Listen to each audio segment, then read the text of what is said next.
A New Way to Pay Old Debt, by Philip Massinger. Act 1. Scene 1. Enter Wellborn in tattered apparel, Tapwell and Froth. Frank Wellborn, a prodigal.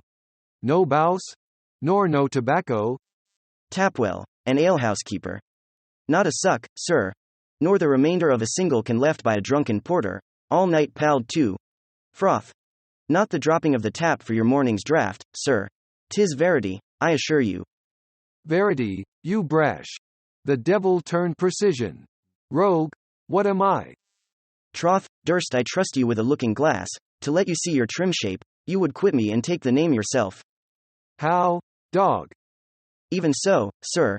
And I must tell you, if you but advance your Plymouth cloak you shall be soon instructed there dwells, and within call, if it please your worship, a potent monarch called the Constable, that does command a citadel called the Stocks, whose guards are certain files of rusty billmen such as with great dexterity will hale your tattered, lousy, rascal, slave. Froth, wife of Tapwell. Why, thou unthankful villain, darst thou talk thus? Is not thy house, and all thou hast, my gift? I find it not in chalk, and Timothy Tapwell does keep no other register. Am not I he whose riots fed and clothed thee? Wert thou not born on my father's land, and proud to be a drudge in his house? What I was, sir, it skills not. What you are, is apparent. Now, for a farewell, since you talk of father, in my hope it will torment you, I'll briefly tell your story. Your dead father, my quondam master, was a man of worship, old Sir John Wellborn, justice of peace and quorum, and stood fair to be custos rotulorum, bore the whole sway of the shire, kept a great house, relieved the poor, and so forth, but he dying, and the 1200 a year coming to you, late Master Francis, but now forlorn Wellborn. Slave, stop, or I shall lose myself. Very hardly, you cannot out of your way. But to my story. You were then a lord of acres, the prime gallant, and I your under butler. Note the change now. You had a merry time off, hawks and hounds, with choice of running horses, mistresses of all sorts and all sizes, yet so hot, as their embraces made your lordship melt, which your uncle, Sir Giles overreach, observing, resolving not to lose a drop of them, on foolish mortgages, statutes, and bonds, for a while supplied your looseness, and then left you. Some curate hath penned this invective, mongrel, and you have studied it. I have not done yet. Your land gone, and your credit not worth a token you grew a common borrower. No man scapped your paper pellets, from the gentlemen to the beggars on highways, that sold you switches in your gallantry. I shall switch your brains out. Where poor Tim Tapwell, with a little stock, some 40 pounds or so, bought a small cottage, humbled myself to marriage with my Froth here, gave entertainment. Yes, to whores and canters, clubbers by night. True, but they brought in profit, and had a gift to pay for what they called for, and stuck not like your mastership. The poor income I gleaned from them hath made me in my parish thought worthy to be scavenger, and in time I may rise to be overseer of the poor, which if I do, on your petition, Wellborn, I may allow you 13 pence a quarter. And you shall thank my worship. Thus, you dog bolt, and thus Beats and kicks him. To his wife. Cry out for help. Stir, and thou diest. Your potent prince, the constable, shall not save you. Hear me, ungrateful hell-hound. Did not I make purses for you? Then you licked my boots, and thought your holiday cloak too coarse to clean them. 'Twas I that, when I heard thee swear if ever thou couldst arrive at 40 pounds thou wouldst live like an emperor. 'Twas I that gave it in ready gold. Deny this, wretch. I must, sir. For, from the tavern to the tap-house, all, on forfeiture of their licenses, stand bound ne'er to remember who their best guests were, if they grew poor like you. They are well rewarded that beggar themselves to make such cuckolds rich. Thou viper, thankless viper, impudent bawd. But since you are grown forgetful, I will help your memory, and tread you into mortar, nor leave one bone unbroken. Beats him again. Oh.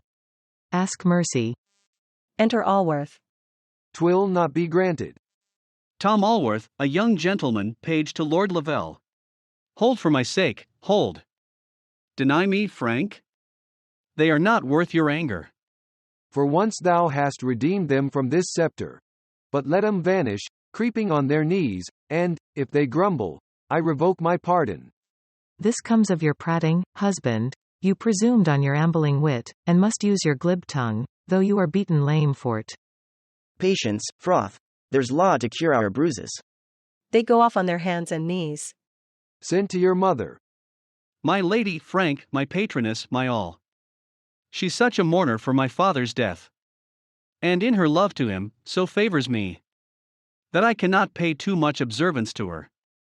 There are few such stepdames. 'Tis a noble widow, and keeps her reputation pure, and clear from the least taint of infamy. Her life, with the splendor of her actions, leaves no tongue to envy or detraction. Prithee tell me, has she no suitors? Even the best of the shire, Frank. My lord accepted, such as sue and send. And send and sue again, but to no purpose. Their frequent visits have not gained her presence. Yet she's so far from sullenness and pride, that I dare undertake you shall meet from her a liberal entertainment. I can give you a catalogue of her suitors' names. Forbear it, while I give you good counsel. I am bound to it. Thy father was my friend, and that affection I bore to him, in right descends to thee. Thou art a handsome and a hopeful youth, nor will I have the least affront stick on thee, if I with any danger can prevent it. I thank your noble care, but pray you in what? Do I run the hazard? Art thou not in love? Put it not off with wonder. In love, at my years. You think you walk in clouds, but are transparent. I have heard all, and the choice that you have made, and, with my finger, can point out the north star by which the lodestone of your follies guided. And, to confirm this true, what think you of fair Margaret, the only child and heir of Cormorant Overreach? Does it blush and start, to hear her only named? Blush at your want of wit and reason. You are too bitter, sir. Wounds of this nature are not to be cured with balms, but corrosives. I must be plain. Art thou scarce manumist from the porter's lodge and yet sworn servant to the pantoffel, and dar'st thou dream of marriage? I fear 'twill be concluded for impossible that there is now, or e'er shall be hereafter, a handsome page or player's boy of 14 but either loves a wench, or drabs love him. Court waiters not exempted.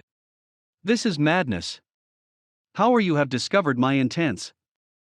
You know my aims are lawful, and if ever the queen of flowers, the glory of the spring, the sweetest comfort to our smell, the rose, sprang from an envious briar, I may infer there's such disparity in their conditions between the goodness of my soul, the daughter, and the base churl her father. Grant this true, as I believe it. Canst thou ever hope to enjoy a quiet bed with her whose father ruined thy state? And yours too. I confess it. True, I must tell you as a friend, and freely, that, where impossibilities are apparent, 'tis indiscretion to nourish hopes. Canst thou imagine? Let not self-love blind thee. That Sir Giles Overreach, that, to make her great in swelling titles, without touch of conscience will cut his neighbour's throat, and I hope his own too, will e'er consent to make her thine?